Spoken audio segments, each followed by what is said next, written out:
Good morning dear students. Gayatri Vidya Mandir के YouTube channel पर आप सभी का हार्दिक स्वागत है। आज हम 9th क्लास के विज्ञान विषय का दूसरे पार्ट को डिस्कस कर रहे हैं, जिसमें कल और परसों दूसरे पार्ट पर आधारित 2 वीडियो आपने देखे थे। उसमें मिश्रण, पदार्थ शुद्ध या अशुद्ध, मिश्रण के प्रकार और विलयन, कोलाइडी विलयन, निलंबन आदि प्रकार के विलयन के बारे में आपने डिस्कस किया है। आज अपन वीडियो नंबर 3 में डिस्कस करेंगे कि मान लो पदार्थ शुद्ध अवस्था में नहीं है और वो क्या है, अशुद्ध है, उसमें किसी प्रकार की क्या मिलावट है। अब मान लीजिए मिलावट है, तो मिलावटों को किस प्रकार से पृथक्करण करना है। मान लीजिए भौतिक विद्या में जैसे देख के भी हम उसको पृथक्करण कर सकते हैं कि मान लो कोई उसमें कंकड़ है, पत्थर है या कोई भी भूसा है, तो उसको अपन भौतिक विद्या द्वारा छान के या अपने हाथों से सुन के उनको अपन पृथक्करण कर सकते हैं। परंतु जब भौतिक विद्या अपने दी जाती है तब कई प्रकार की रासायनिक प्रॉब्लम हो जाती है, कई प्रकार के रासायनिक गुणों में परिवर्तन आ जाता है। भिन्न पदार्थ मिलने के कारण उनको रासायनिक विद्या द्वारा पृथक्करण करते हैं। तो अपन देखेंगे अशुद्ध पदार्थों से शुद्ध पदार्थ प्राप्त करने की उस विद्या की, उसमें आपके मुख्य विधि, वाष्पीकरण विधि, उन्पादन विधि, अपकेंद्रीय विधि, वर्णलेखनी या क्रोमेटोग्राफी विधि, पृथक्करण की विधि, आसवन विधि और प्रभावी विधि, ये 7-8 विधियां आपको दे रखी है, उन पर अपन डिस्कस करेंगे। देखिए पहले इसका शॉर्ट वर्जन में कौन सी विधियां पदार्थ को पृथक्करण करने में काम में आती है, तो उस पर आप डिस्कस कर रहे हैं। तो देखोगे फर्स्ट अपनी चुंबकीय विधि,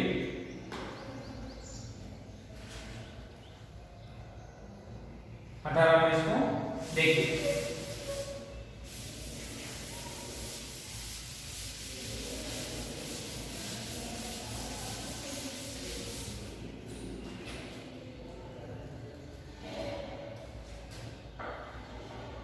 चुंबकीय विधि क्या होती है, इस पर हम जानते हैं और इस पर डिस्कस करते हैं क्या होती है चुंबकीय विधि।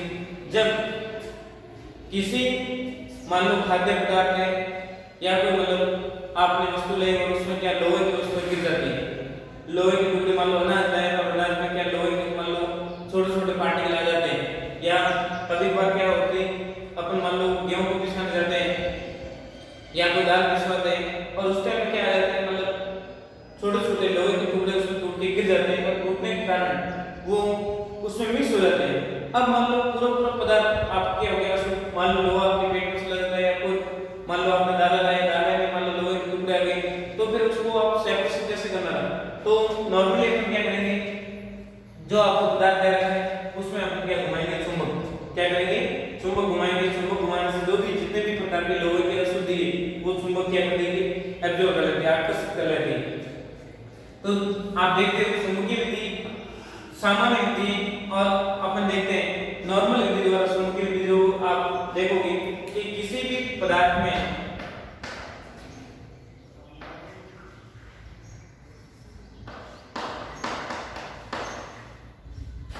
चुंबक की बात करें तो ये मान लीजिए आपका चुंबकीय,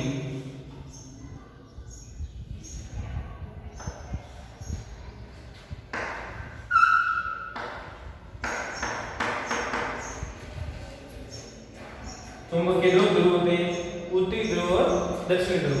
हमेशा चुंबकीय विधि में होती है वो उत्तरी ध्रुव से बहती है और दक्षिणी ध्रुव की ओर क्या करती है, गमन करती है।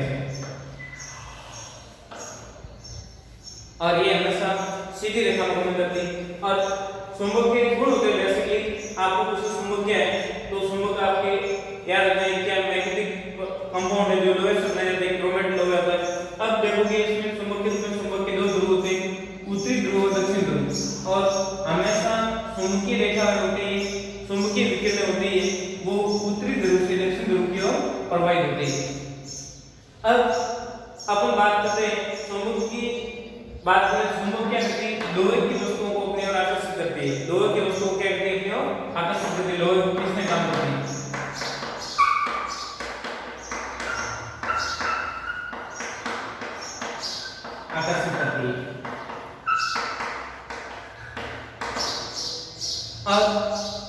इसमें चुंबक में देखते हैं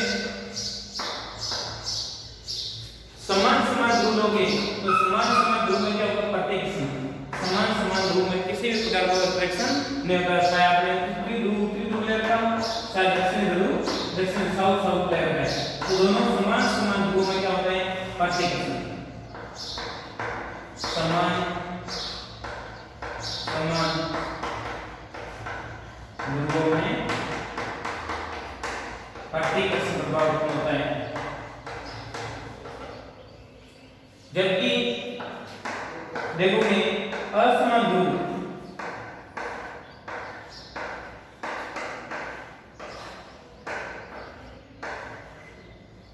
उनमें क्या होगा, आकर्षण। असमान ध्रुवों में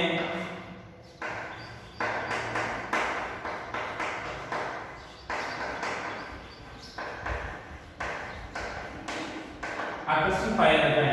असमान ध्रुव में क्या होता है, आकर्षण।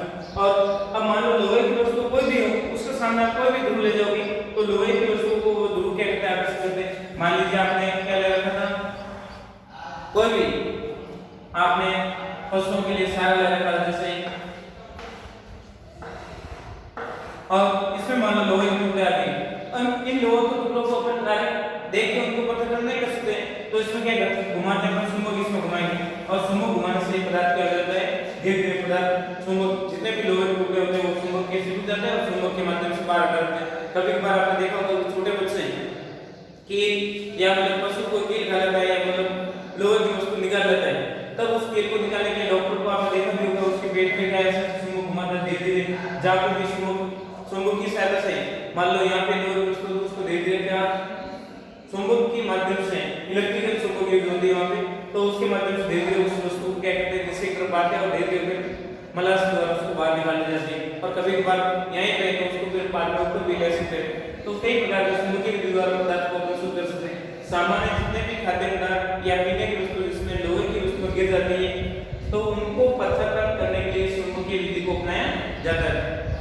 दिमाग बात नहीं, चुंबकीय विधि क्या है, तो याद रखें कि जब किसी पदार्थ में लोहे की वस्तु मिलने के कारण उसमें अशुद्धि उत्पन्न हो जाती है तो लोहे की वस्तुओं या लोहे के टुकड़ों को हटाने के लिए इस विधि को अपनाया जाता है। तो ये भी आपकी चुंबकीय विधि का प्रोसेस नॉर्मली आपके दिमाग में रहेगा। सेकंड देखोगे आप,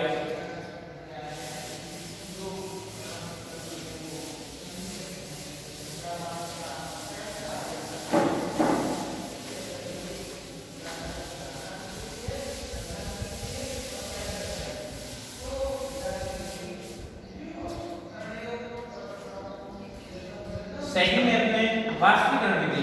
क्या होती है वाष्पीकरण विधि?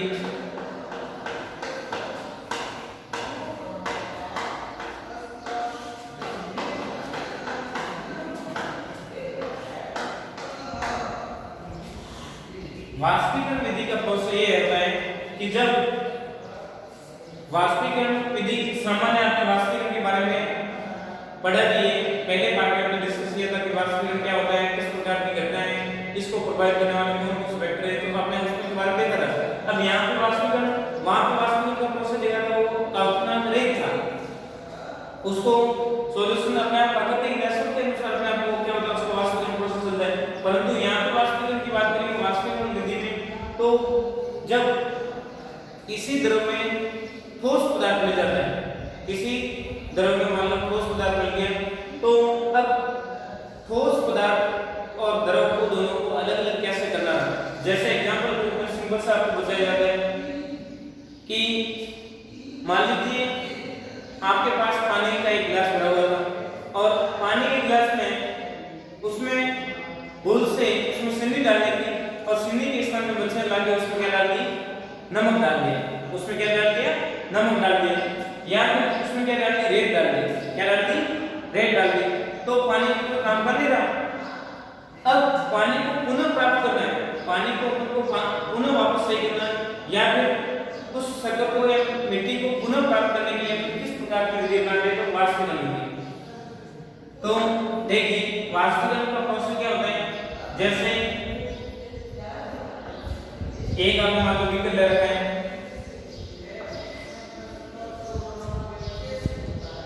बीकर में क्या भरोगे आप? पानी। बीकर में क्या कर रहे हैं? पानी। देखिए आराम से देखोगे, धीरे धीरे समझने का प्रयास करोगे। जहां पे भी डाउट है तब भी लोगों आप सब कमेंट्स करोगे, ग्रुप में अपने शेयर करोगे ताकि इसका अपन सॉल्यूशन निकाल सके। देखिए सबसे पहले हमने क्या लिया? बीकर लिया। बीकर को अपन कहां सेट करते हैं? स्टैंड पे।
पेडिक्स ले सकते हो या वॉश ग्लास। देखिए क्या ले सकते हो? पेडिक्स या वॉश ग्लास।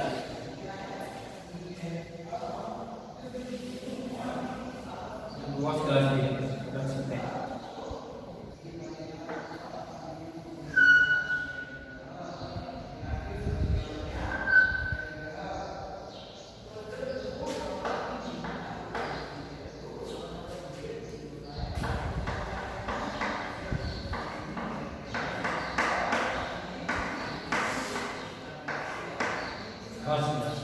अब मान लीजिए वॉश ग्लास चाहिए और उसमें आपको जिस पदार्थ को, दोनों पदार्थों को मान लो अलग अलग करना।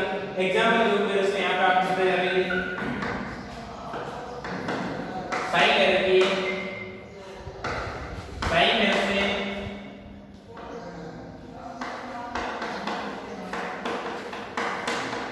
कार्बन को पृथक्करण करना।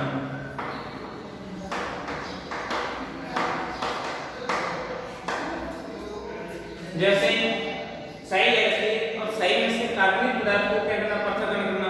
जैसे नीली साई हो सकती है, काली साई हो सकती है, जैसे भी जो भी आपने साई ले रखी है, साई में से मान लो कार्बनिक पदार्थ को पृथक्करण करना। तो डायरेक्ट आप साई को, उसको आप गर्म करोगे तो डायरेक्ट वो साई को क्या हो जाएगी? जल जाएगी एक सेकंड में। परंतु आपको कार्बनिक पदार्थ को भी अलग भी रखना है, कार्बन को भी क्या रखना है? अलग लेना भी है। तो उसमें क्या करते हैं? अपने बीकर लिया, बीकर में पानी को फिर क्या करते हैं? पानी को उबालते हैं और इससे क्या बनती है? वाष्प। और उसी वाष्प से ये वापस ऊपर वॉश ग्लास में रखी हुई साई क्या होगी? गर्म होगी। और इसमें जितनी भी नमी की मात्रा है, जितनी भी पानी की मात्रा हो तो उसकी वाष्प बन जाती है। उसकी क्या बन जाएगी? वाष्प। परंतु जो ये वाष्प बन गई वो क्या है? जल वाष्प की बात निकलती है। और जो यहाँ पे बसा हुआ पदार्थ होगा वो क्या रहेगा? आपके कार्बन। यहाँ पे बसा हुआ पदार्थ क्या रहेगा? कार्बन। तो आपको बात की जा रही है कि वाष्पीकरण विधि द्वारा दो या दो से अधिक पदार्थ मान लो मिले हुए हैं तो उनको अपन किस प्रकार से पृथक्करण कर सकते हैं और वाष्पीकरण विधि कब अपनाई जाती है, इसके लिए आपको दिमाग में बात रहे। ये तो साई की बात की। अब मान लो आपने ले रखा था क्या? डायरेक्ट पानी में मान लो नमक मिल गया, पानी में डायरेक्ट क्या मिल गया? नमक।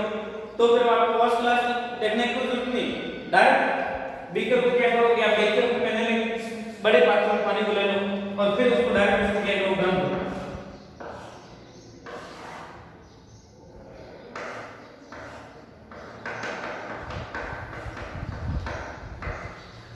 जैसे किसी भी बर्तन की सहायता से इसको गर्म करोगे तो डायरेक्ट जो विलीन था उसमें से पानी का वाष्प बाहर निकल जाएगा और बसा हुआ पदार्थ क्या रहेगा? नमक।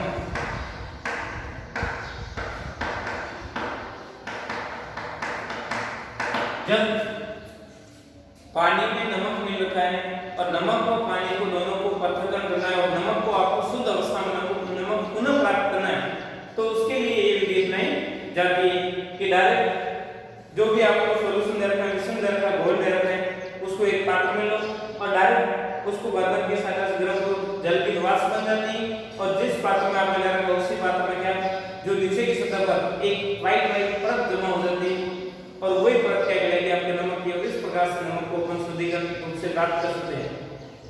तो वाष्पीकरण किस सिद्धांत पर काम करते हैं कि किसी भी पदार्थ के बॉइलिंग पॉइंट से हाई टेंपरेचर पर पदार्थ को गर्म करते हैं तो एक पदार्थ की वाष्प बन जाती है और दूसरा पदार्थ वैसे वैसे जिसकी वाष्प नहीं बनती वो वैसे वैसे पदार्थ बना रहता है, तो जिसकी वाष्प बन जाती है वो प्रोसेस कहलाएगी वाष्पीकरण और बाकी जो बचा हुआ पदार्थ कहलाएगा आपके शुद्ध पदार्थ, आपको उसको पृथक्करण कर सकते हैं। ये थी आपकी दूसरी विधि। अब तीसरी विधि देखिए।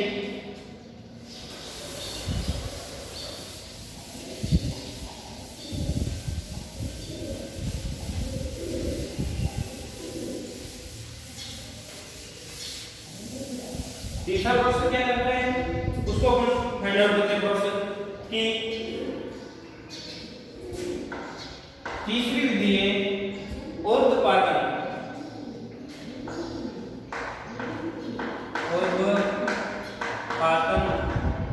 विधि, सभी में सुना है।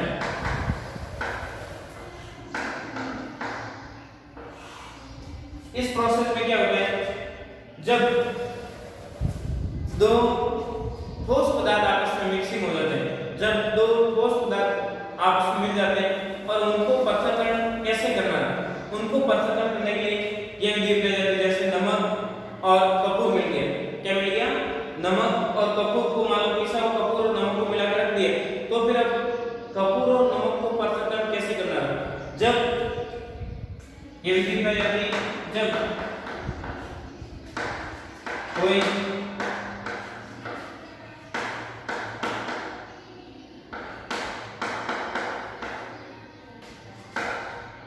ऊर्ध्वपातीय पदार्थ तथा ठोस यौगिक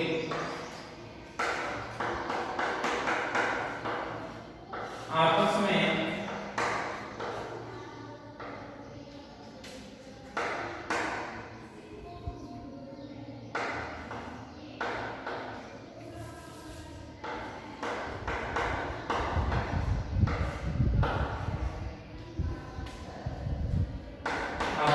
मिल जाते हैं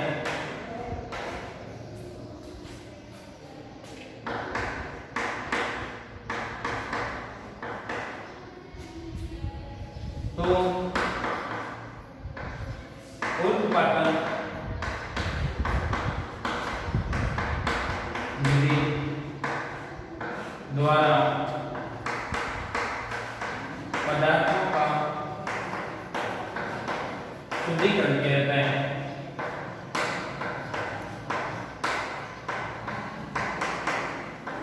किया जाता है। एग्जाम्पल देखते हैं। एग्जाम्पल के रूप में जैसे नमक व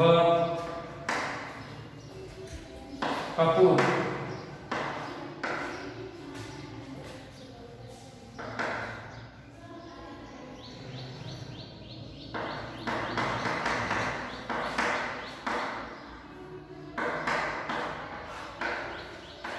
मिलने पर अशुद्ध मिश्रण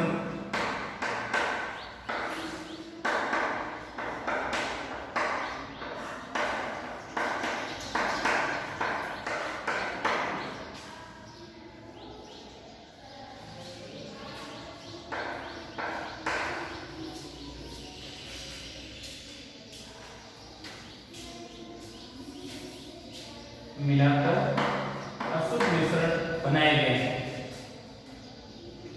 तथा पुनः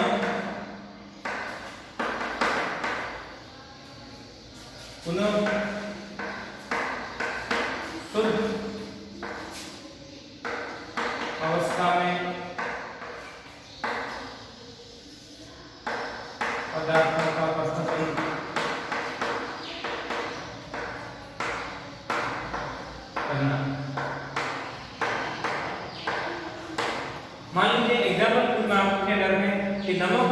को आप मिला देते हो, मिला करके अपने आपने एक अशुद्ध मिश्रण बना दिया। अब मान लो अशुद्ध मिश्रण को बना दिया और अब मान लीजिए आपको कहा जा रहा है कि वापस उसको पुनः संरक्षित करो कि दोनों पदार्थों को शुद्ध अवस्था में अलग अलग पृथक्करण करना रहा, तो उसको अपन पृथक्करण कैसे करेंगे? तो उन पदार्थों को पृथक्करण करने के लिए ऊर्ध्वपातन विधि अपनाते हैं। सबसे पहले आपको पहले पार्ट में ये भी पता होता है कि ऊर्ध्वपातन कैसे किसे कहते हैं, इसके बारे में क्या प्रोसेस था ये आपको बताएगा कि ऊर्ध्वपातन ऐसे पुरुष होते हैं जिनको गर्म करने पर बिना द्रव्य अवस्था में बदले डायरेक्ट किसमें कन्वर्ट हो जाते हैं? गैस के अवस्था में। उन पदार्थों को क्या कहते हैं? ऊर्ध्वपातन पदार्थ। और इस प्रक्रिया को कहते हैं ऊर्ध्वपातन। और गैस को पुनः ठंडा करते हैं डायरेक्ट वो किस में आ जाएगी? ठोस अवस्था में आ जाएगी। तो ये प्रोसेस होता है वो होता है आपके ऊर्ध्वपातन। जब किसी ठोस पदार्थ को गर्म करते हैं तो बिना द्रव्य अवस्था में परिवर्तित होते हैं, सीधे गैसीय अवस्था में परिवर्तित हो जाते हैं। उस प्रक्रिया को क्या कहते हैं? अपन ऊर्ध्वपातन। उस प्रक्रिया को कहते हैं ऊर्ध्वपातन प्रक्रिया कहते हैं। ना इस प्रकार से यौगिक को क्या कहेंगे? ऊर्ध्वपातित यौगिक। अब ये प्रोसेस आपको एक उदाहरण से दे देगा इसको कैसे अपन को अलग अलग करना है। तो इसका प्रोसेस होता है ये देखोगे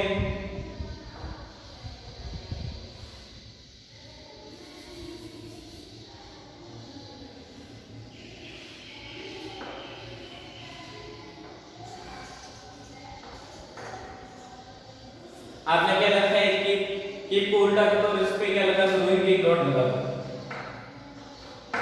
रुई से इसको क्या कर दो? बंद। और कीप को किस में रख रहे हो? वॉश ग्लास में।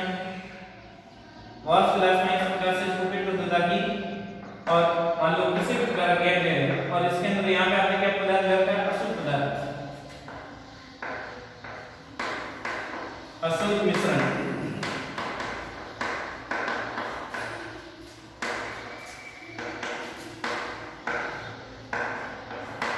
नमक व कपूर का अशुद्ध मिश्रण आपने ले रखा है। अब इसको क्या करते हो? आप स्टैंड पे रखते हो।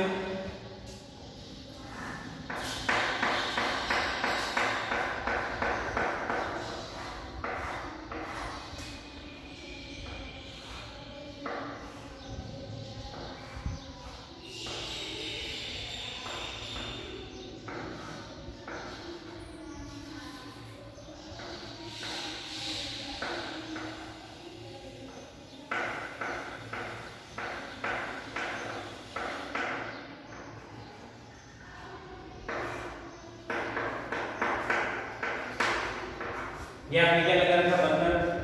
ये स्टैंड लगा रखा आपने कि और ये आपके वॉश ग्लास।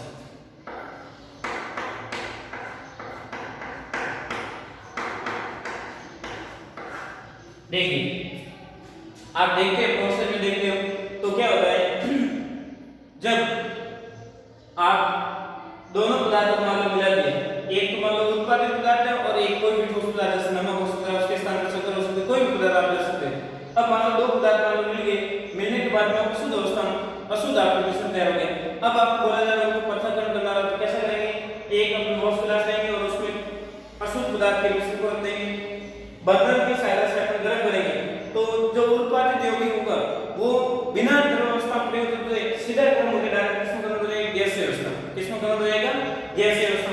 और गैस बनना शुरू हो जाएगी और गैस के रूप में अब मान लो गैस को आपने यहाँ पे डॉट नहीं लगा दी तो डायरेक्ट पदार्थ अपने आप क्या हो जाएगी? रिड्यूस हो जाएगी, बाहर निकल जाएगी। परंतु उस पदार्थ को भी आपको चाहिए, उस अशुद्ध पदार्थ में मान लो मिल गया और उसके बाद दोनों पदार्थों की आपको आवश्यकता है तो फिर कीप के ऊपर क्या लगा दो? रुई की डॉट लगा दो जिससे गैस बाहर न निकले।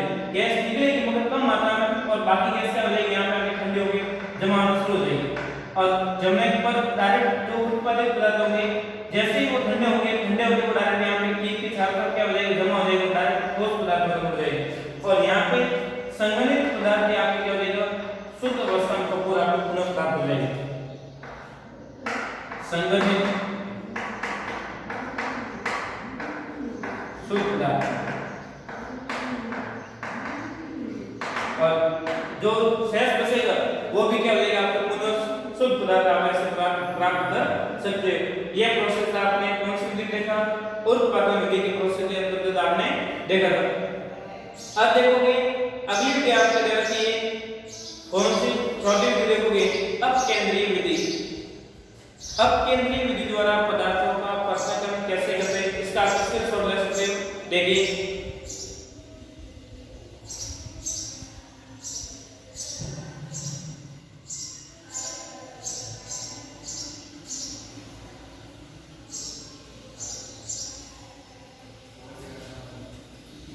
देखिए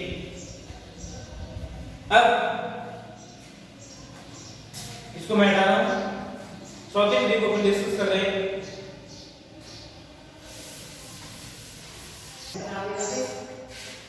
जैसे आप देख रहे थे चौथी विधि अपकेंद्रीय विधि।